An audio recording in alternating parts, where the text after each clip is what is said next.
Last time I was on then, I talked about selection in the trees in the first 3 weeks, which was a good 3 weeks. It was a training 3 weeks. It was hard. It was full on. It was unrelenting, all right? But that's only the first three or a bit weeks. We now move into a stage where you go fully tactical. Fully tactical means that you are forever as if you are on an operation in the jungle and working behind enemy lines. It's tough. It is extremely tough. You are now in a world where everything you do has to be done as if you were on a war footing. So it's hard routine. There's no hot scoff now. You ain't going to be cooking your dinners, all right? You ain't going to be getting a hot brew.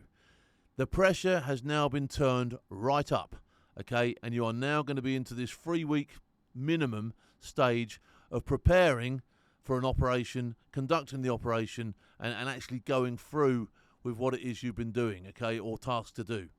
It's tough, all right? Now, ours, we deployed to another camp where we put up all the gear, okay? So we moved into another, like, harbour area, massive harbour area.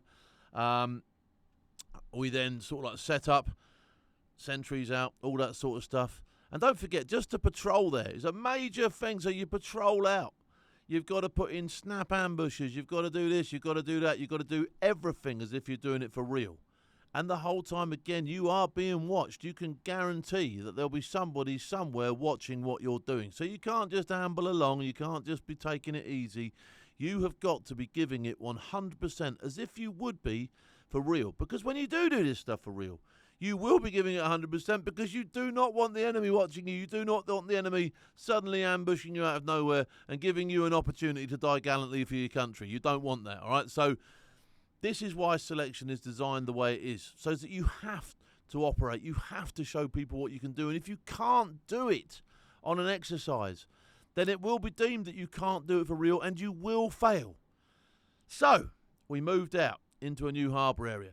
We then came together for some orders. So with sentries on, how you would do for real. With sentries out, the commanders went away. Commanders came back. They were given recce tasks. They were given camp guarding tasks. All these tasks were given, and then people were briefed properly, as if you were on a proper war footing. And I say that unrelentingly. These last 3 weeks, you have to get it through to your mind that you're operating as if you would do for real. Okay? So eventually, our orders came in. We went on a recce patrol. We went looking for the enemy. We found the enemy. We came back. We wrote the patrol reports.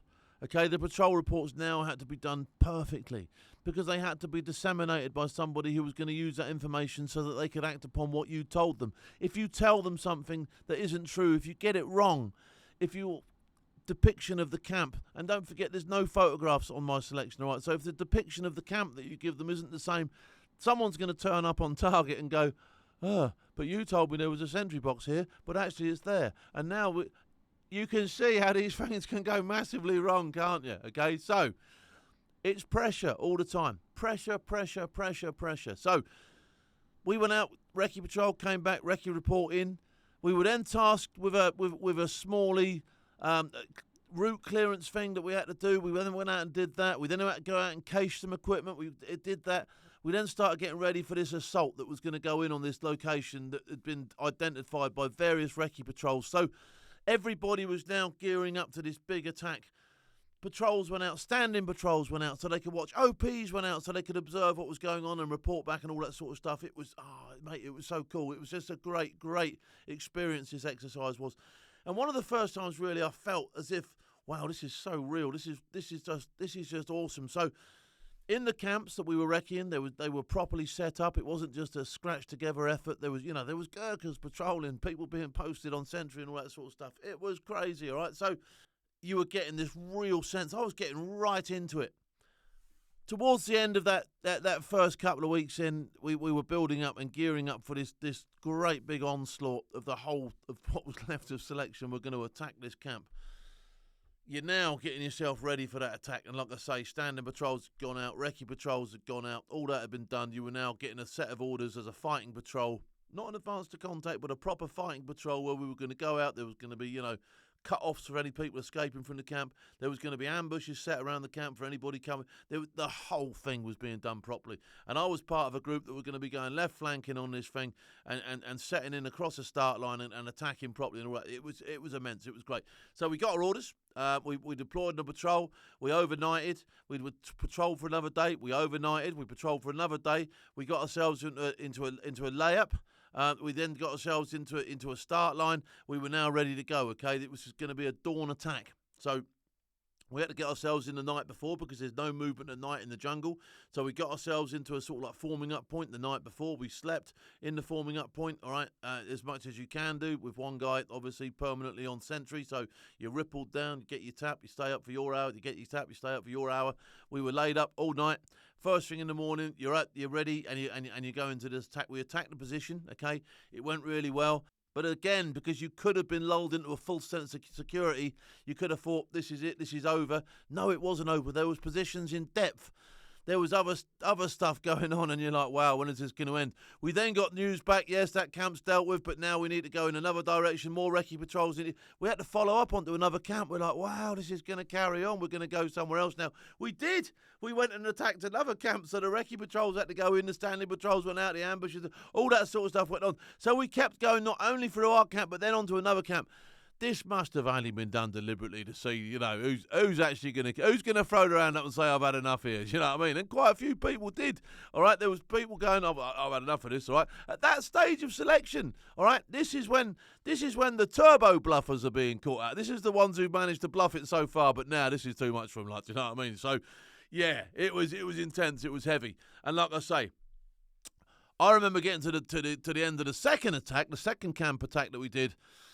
Going into a reorg, getting myself into a fire position and thinking to myself, right, okay, what's happening now? What's coming on next? Not, as you could have well been thinking, oh, that's it, we're done now, all right? No, I was always thinking about what they could do next, where we might be going, not switching off, all right? So, ready to go the whole time. And I remember the DS came round and sort of like kicked me Bergen, right, that's it, index, son. Nah, fuck off. No, it's not. No, I'm thinking to myself, no, it's not. No, it's not. No, I'll just carry on. And come round again, kick me on the back leg. Son, you can get off your Bergen now. You need to start getting yourself ready. We've got the helis coming. I'm looking round. Other people have now started to get up. And I'm thinking to myself, that's it. That's the end of the jungle. We've done it. And I remember we all got our kit. Had a quick clean up of the area, picked up the brass like you do you know what I mean? The brass chickens came out. All right, we're picking up some brass. I'm thinking, wow, that's the end of the trees. That is the end of the jungle phase on selection. I don't know if I've passed or failed now. I've got no idea whatsoever if I've passed or failed, all right? None. Nothing. And the DS don't give you anything. There's no, yeah, well done, son. Nink, nudge, nudge, wink, wink. Well done, son. Do you know what I mean? There's none of that, all right? Straight faces. So, all you can do really is enjoy your extraction. I remember going to the helipad. There's only 4 left in my brick now. We'd had another guy from another brick had come and all that sort of stuff. Team, fire team, whatever you want to call it. Okay, we were now a completely different composite as to what we started off. All the teams were different. You know, there was still quite a few Ruperts left. There was still quite a few people left on the course. Down to the helipad, sat on my Bergen. And I remember hearing the first chopper come, bop, bop, bop, bop, bop, bop, bop, bop, bop, bop, bop, and it come, and the first team got on, bop, bop, bop, off they went. I remember before I knew it was our turn, we were loading on the helicopter, sat on the skids again, and we're picking up, and we can see daylight properly for the first time in probably 6 weeks. We'd actually seen anything other than the canopy, like, do you know what I mean? So now we're above it, we're flying along. The pilot's being Ali, but I'm being Ali now because I've just completed. I haven't passed yet, but I've just completed SAS Selection in the trees. So I'm feeling quite Ali now. The helicopter pilot's giving it, and I get a tap on the shoulder, and the loadmaster handed me a can of Foster's. All right.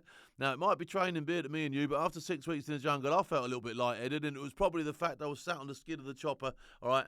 Having a can of beer, feeling this is quite surreal now. Do you know what I mean? I've just completed SAS Selection in the trees, and I've got a can of beer, and I'm sat on this chopper, and I was quite happy with life. And to be fair, right, if you'd have said to me, if you'd have ended my career there and said, right, you failed, I probably would have just taken it on the chin and walked away and thought, well, I had a great time. I got to the end of the trees.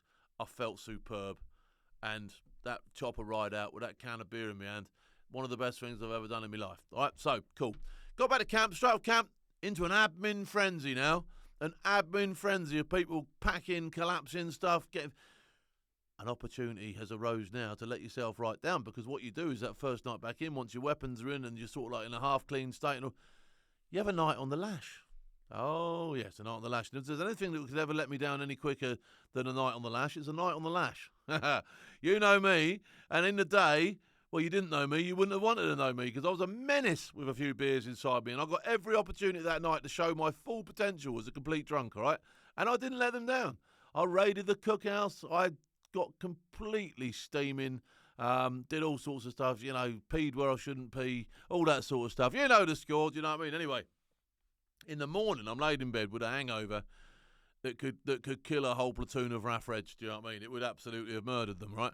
I'm in bed like, reaching for me water bottle. It's still got Puree tabs in it. You know what I mean? And worse, the clerk is walking around now, tapping people on the shoulder, going, get yourself down to the DS, son. And these are the people that have failed.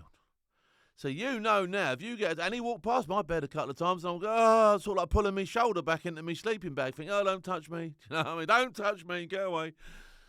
Anyway, after about 2 hours of this, I'm looking around and I'm thinking, he ain't been around me yet. He ain't there. And I see him in his civvies, the clerk. He's now got his civvies on it. I think he must have finished. Everyone who's been tapped now and told that they've failed, that must be it. So I sort of like have a little venture about.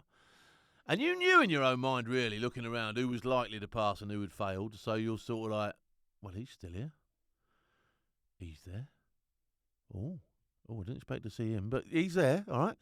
And you're thinking to yourself, wow, this is it. And after about another hour of wondering and nobody coming round, the DS came round and sort of like said, right, you'll be going back to Hereford, blah, blah, blah. And then no sort of like well done or chuck up or anything like that. Right, you'll be going back to Hereford. Obviously, you got 2 or 3 days now collapsing with the other lads. Try not to make it seem too obvious that you're that happy. All right. And that was it. That was your brief, like, do you know what I mean? I went for a walk down the beach with a friend of mine, Daz. And me and Daz went down the beach and I'm like, I got out of earshot and I'm like, I was absolutely buzzing. I'm like, rah! And then sort of like went back to camp and to go, I feel really sorry for that bloke. The bloke said, you didn't deserve to fail, mate. No. Definitely not bullshit. You know what I mean?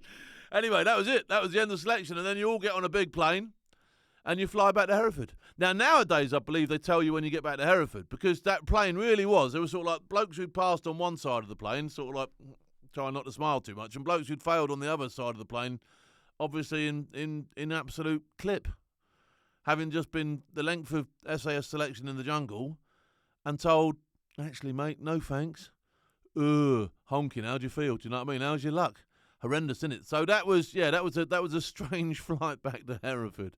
I'll tell you all about how it went when I got back to Hereford, but I won't tell you now. I'll tell you next time. But believe me when I say the jungle was awesome.